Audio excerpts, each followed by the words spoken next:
Here we are at Barber Motorsports Park. I'm going to do a video for the DAP again, so let's get started. So coming down this front stretch, going crazy with my keys. Hold on. I am looking at the big markers. These are nice and easy to see on this track. So what I'm actually looking for is the 100-foot marker and this nice big spot in front.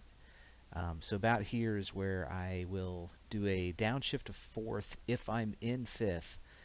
So sometimes as the tires wear, it seems like you might not get as good a run out of that last corner if you have to lift a little bit out of the last corner or something. So in those cases, I don't grab fifth. I'll just ride out fourth, and it just wants to hit the rev limiter when you get here, but it kind of shaves you a shift and a downshift. Otherwise, it's fifth. I go down to fourth, and then I try to catch the curb. And I miss it a little bit on this lap, but I'll play the next lap because I do hit it on the next lap.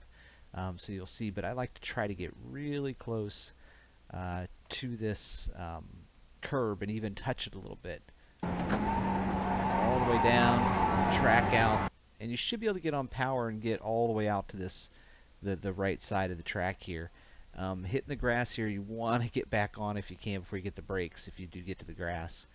Then my eyes kind of gravitate over toward this patch because that's kind of my breaking point as I come up the hill. So I swing a little bit over to the darker area, but I keep that kind of in the corner of my eye as I pass because that's where I want to brake. Downshift to third and then try to carry the speed. And you can see this is uphill and around down. So as you come over the top of this hill, it's going to be a little harder, to get on power and such. So you kind of have to play with the power. The car is going to want to wash out in front just because of the landscape.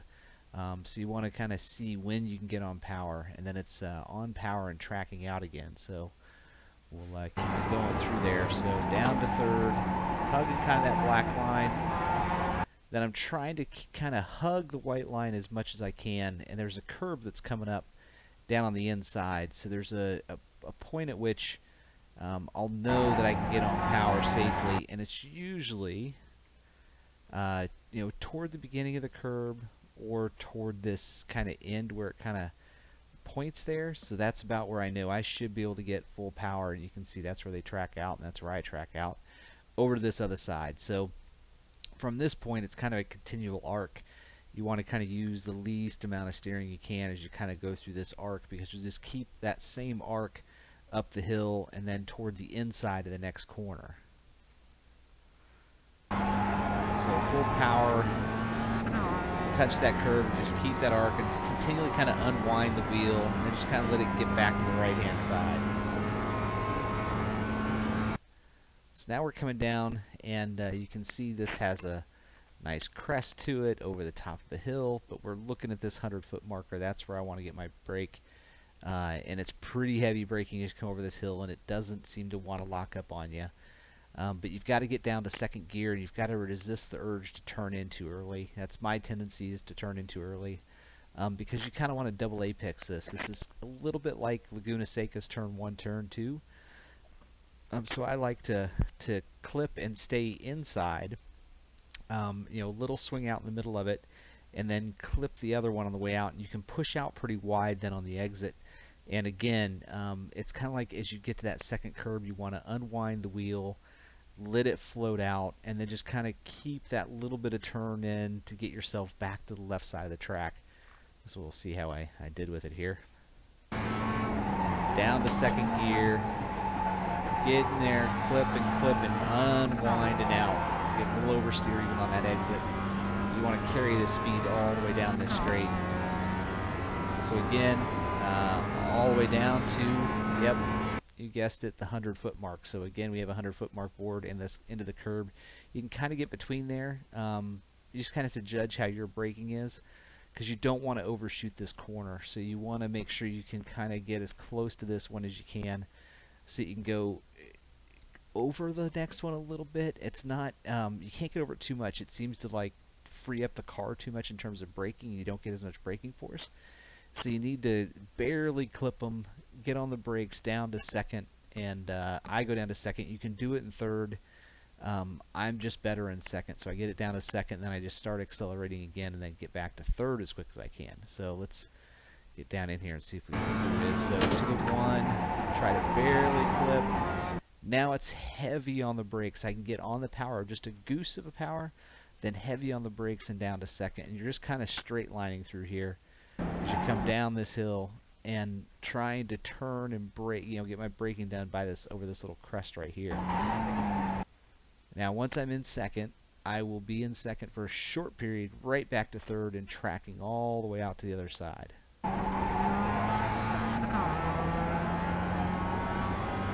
Accelerate out. Now this is an interesting one. There's almost too much room for this, and this is, to me, the bus stop at Daytona a little bit, in that the inside line doesn't hurt you, midline. You don't want to be all the way inside, but midline doesn't hurt you that much at all in terms of speed through here. If you're only swinging out this black line, it's not a big deal. You can still kind of take a late apex in this first one and a late in the second one. The second one's the important one. You want that late apex on the second one so you don't go too far wide on the exit of it. But in terms of setup, it doesn't kill you at all. You can be anywhere from this line over, and it's not gonna really affect your lap time at all. So I kind of want a late, maybe a little clip of it, and then late toward the end of that curve. So let me go back here. See, I want to be toward the end of this curb, and even clipping it as I come through here, so that I don't push out too wide over the exit. So barely out to that curb. All right, so depending on this, it's going to be fourth or fifth gear. I'm usually grabbing fifth I'm about to grab it now probably. And then I'm looking at that 100-foot mark again. So the 100-foot mark boards here are my favorites. And I'm lifting as I come through there. So it's a lift, get the left-hander, clip a little bit of the curb. You get a 1x if you take too much of it. And then I use the hill to slow myself. So it's the hill coming up the right-hand side that I'll slow myself with and get myself into fourth gear. So come here, lift. I even downshift in this case. I don't have to, so sometimes I downshift to fourth, sometimes I hold fifth. But I definitely downshift as I come up this hill. Now this is a very tricky and obviously time rewarding corner. I don't feel as comfortable as I do sometimes with it, and I haven't figured out what I'm doing wrong yet. I'm close, but not totally comfortable. But you do want to take some of this inside curb, and you want to slow, but you want to accelerate out, and the car is just going to want to get loose. You'd be ready to catch it. The thing is to not have the turning angle in too much when you get back on the power, but you want to be on the power, full power, as soon as you can, because you'll just carry that speed up over the hill. And on throttle helps to put some of the load back on the rear tires, which helps it not want to break loose so much. So don't, try to get in a little bit of power and see how it feels, because you'll probably find that the car's not as snappy loose if you've got a little bit of power on as you come up through here. So on and full power, a little loose, no 1x there. You can take a little bit of that grass and you're not going to get the 1x, a little more than I would, but I don't get it there. So then this next corner, pretty easy to see. You can cut a lot of that curb. So I'll grab it pretty early and I'll try to come off by the end. And then I try to hold a tight line through here, but I'm going to have a hard time describing my visual, I think, to you for what my braking points. Let's see if we can find something together here. So my visual is actually this opening, and I kind of follow that through my peripheral vision on my side monitor. So if you don't have three monitors, maybe it's this flag up here. I don't know but I don't know where to start braking. Maybe when you feel like you're running out, because what I'll do is I'll unwind the wheel. I'll keep it tight, keep it tight, keep it tight, and then I'll unwind and try to brake as straight as I can. And also that gets me out to this side, and I can kind of swoop in for a very late apex on the next one, so that I can be full power as I come through the right-hander and keep the full power down the front stretch. So let's see if I successfully did this or not.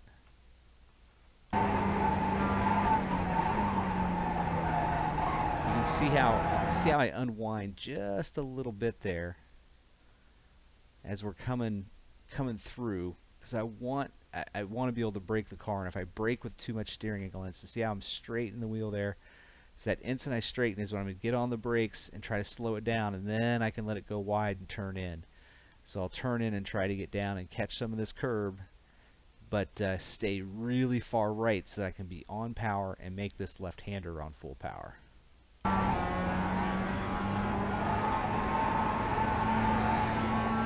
we go, out to that one, and good to go.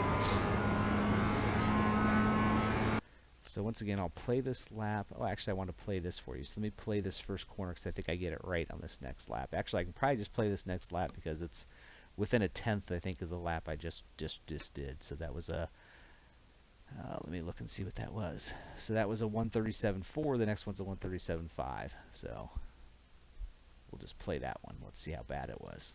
All right, here we go.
So there were the laps, and probably the difference was the last corner between those two. That was probably my 10th and a half right there.